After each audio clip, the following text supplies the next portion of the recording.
बिस्मिल्लाहिर रहमानिर रहीम। हे जगतबासी, आज आमी शामीम आली चिश्ती आपनादेर सामने जे आलोचनाटी निये आसलाम सेई आलोचनाटी हलो मानुष सब समय एकटी कथा बोले थाके एबं जानते चाय जे हे आल्लाह तोमार आसल नामटा कि? तबे आपनाराई बोलुन जे आल्लाहर आसल नामटा कि? जे हे आल्लाह তোমার কাছে জানিতে চাই তোমার আসল নামটা কি। তো আমি বলবো আল্লাহর যে আসল নাম আপনারাই বলুন। এই যে আল্লাহ যে নামটা, এই আল্লাহ নামটা এটা কি এর চেয়ে বড় নাম আছে? তবে আল্লাহ নামের চেয়ে বড় নাম নেই। তো আমি বলবো ৯৯টা নাম যে আছে এই ৯৯টা নাম কিন্তু আল্লাহর গুণবাচক নাম, আর এই ৯৯টা নামের সমস্ত গুণ লুকাইয়া আছে এই আল্লাহ নামের ভিতরে। সুবহানাল্লাহ, আল্লাহ নামের ভিতরে নামটি লুকিয়ে আছে। তাহলে আল্লাহর আসল নামটা কি? এরকম গানেও কিন্তু বলে, কিন্তু আসল যে নামটা কি এটা কিন্তু আসলে কেউ বলে নাই। তবে আমি একটু ইঙ্গিত করে যাব, এটা বলার বিষয় নয়, এটা বোঝার বিষয়। ইঙ্গিতটা হলো কি? ইঙ্গিতটা হলো দেখবেন এই পৃথিবীতে লক্ষ কোটি জলাশয় আছে, লক্ষ কোটি জলাশয়, লক্ষ কোটি পুকুর, নদ নদী, সাগর। দেখবেন নদীর পানি যদি ঘোলা হয় সূর্যটার ক্লিয়ার দেখা যায় না, ঘোলা ঘোলা মনে হয়। পরিষ্কার পানির মধ্যে সূর্যটা একদম ক্লিয়ার দেখা যাচ্ছে। তাহলে উপরে তাকাইলে সূর্যটা যত বড়, ঠিক পুকুরের মধ্যে সূর্যটা অত বড়ই দেখা যায়। কিন্তু মানুষ যে কথাটা বলে হে দয়াল তোমার আসল নামটা কি, কিন্তু দয়ালকে কিন্তু এই কথাটা কেউ বলে না হে দয়াল তোমার আসল রূপটা কি। আসল নাম যদি থাকে তাহলে তো আসল রূপও আছে। তো আসল রূপ কেউ খোঁজে না, খোঁজে কি আসল নামটা কি। তো এখন আমি বলবো আসল নামটি হলো বহু নামের অনামিকা, যার কোনো নাম নেই, তার কিন্তু নামের শেষ নেই। যার কোনো রূপ নেই, তার কিন্তু রূপের শেষ নেই। এই জন্য কিন্তু আল্লাহ একটা কথা বলেছে, তোমরা যদি সৃষ্টির দিকে লক্ষ্য করো তাহলে আমার ব্যাপারটা বুঝবে, আমাকে চিনবে, আমাকে জানবে। তোমরা আমার সৃষ্টির দিকে লক্ষ্য করো। এখন বিষয়টি হলো, বলো তোমার হে দয়াল বলো তোমার আসল নামটা কি। আসল নামের আসল বিষয় হলো কি, যে দেখো ৯৯টা নাম একটাও কিন্তু আল্লাহর নয়, সবকটা হলো আল্লাহর গুণের নাম। যেমন ইয়া রাজ্জাক, তিনি এই নামে রিজিক দিয়ে থাকেন। ইয়া রহমানু, এই নামে তিনি রহমত দিয়ে থাকেন। তাহলে ইয়া আজিজু, মানুষকে আল্লাহ দয়ার দৃষ্টি করে। যেমন আজিজু মানে সে তার প্রতি রুজু হবে এবং তার বিপদ মুক্ত করে দেবে। আচ্ছা, আরো একটি বিষয় হলো যে আল্লাহর যে আসল নাম সেটি হলো শূন্য। শূন্য কেমন?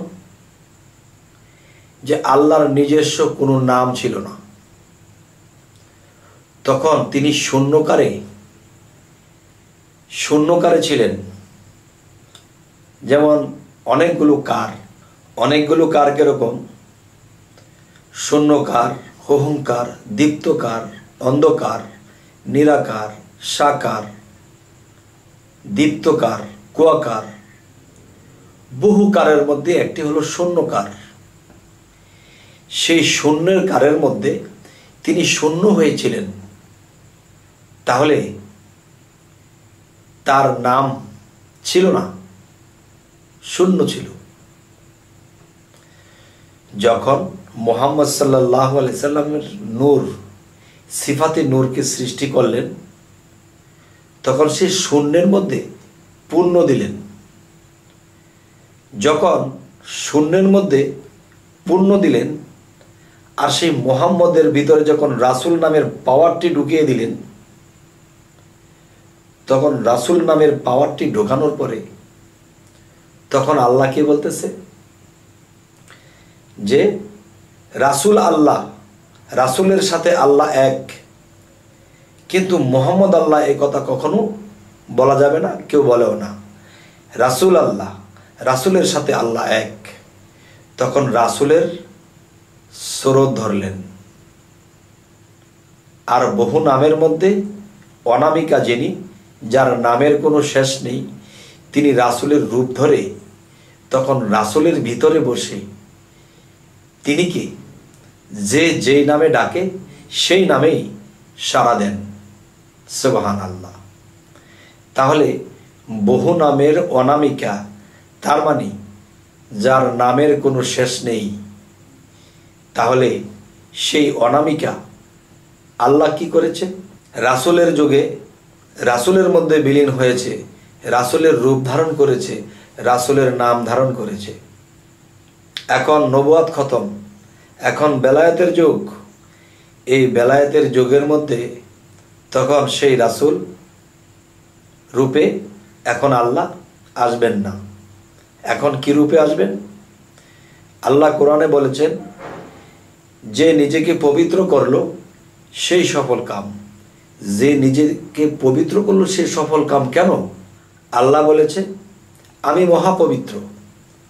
যদি কেউ নিজেকে পবিত্র করে, আমি সেই মহাপবিত্র তার মধ্যে বিলীন হই এবং তার রূপ স্বরূপ ধারণ করি এবং তার নামে আমি কাজ করি। কিরকম? একটা আউলিয়ার কোনো ক্ষমতা নেই।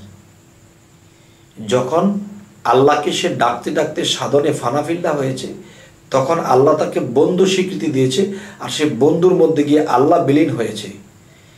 আল্লাহ যদি সেই বন্ধুর মধ্যে বিলীন হয়, তাহলে এই বন্ধুর রূপস্বরূপ কার? আল্লাহর। এই বন্ধুর নামটি কার? এবার আপনারা বুঝে নেবেন। বলতে চাই না আবার, কেননা এই পৃথিবীতে বিশৃঙ্খলাকারী আছে, তারা সুশৃঙ্খল নয়, বুঝতে চায় না এবং বোঝাতেও চায় না, তারা বিশৃঙ্খলা করে। তাই আমি বলবো, মানুষের পৃথিবীতে রূপের কোনো শেষ নেই। তাই বলবো, মানুষের রুচির কোনো শেষ নেই, মানুষের নামের কোনো শেষ নেই। তখন আল্লাহ যাকে বন্ধু বলেছে, সে যতটুকু নিজেকে পবিত্র করেছে, অতটুকু পরিমাণ পাওয়ার হয়ে আল্লাহ তার মধ্যে বিলীন হয়ে সেই রূপ, সেই নাম ধরেছে। হে জগতবাসী, আমার এই আলোচনাগুলো কোনো তরিকতের লোক যদি শোনে, কোনো সাধক যদি শোনে, তারা এই কথাটাকে সুন্দর হজম করে নেবে।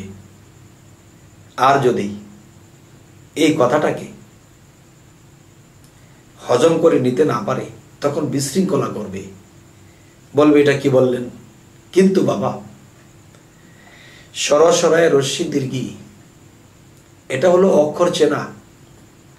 আরেকটু আগে গেলে তখন ক খ গ ঘ পড়ার পরে মাস্টার যখন জিজ্ঞাসা করলো এখন বানাম করো তো, কলরব, ক ল র ব, কলরব হয়ে গেছে।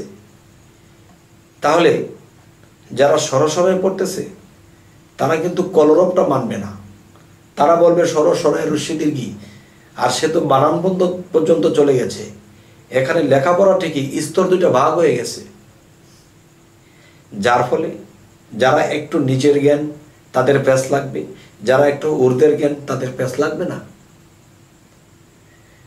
তবে হে জগতবাসী, আমি প্রখ্যাত জ্ঞানীদের জন্য এই কথাগুলো বলাটা ঠিক। সকল স্তর বুঝবে না, কিন্তু বিশৃঙ্খলা করতে পারে জীবনে কোনোদিন আল্লাহ যদি তাকে তৌফিক দান করে আর সেই স্তরে যদি যায়, তখনই আমার এই কথাটা জাস্টিফাই করবে এবং চোখে দেখতে পাবে। তবে হে জগতবাসী, আমাদের এই চ্যানেলের আলোচনা আপনাদের কেমন লাগে?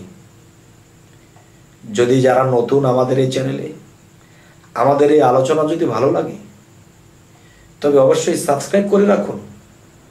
পরবর্তীতে আপনাদের কাছে ভালো ভালো ভিডিওগুলো পৌঁছে যাবে। তো সকলে ভালো থাকবেন। আল্লাহ হাফিজ।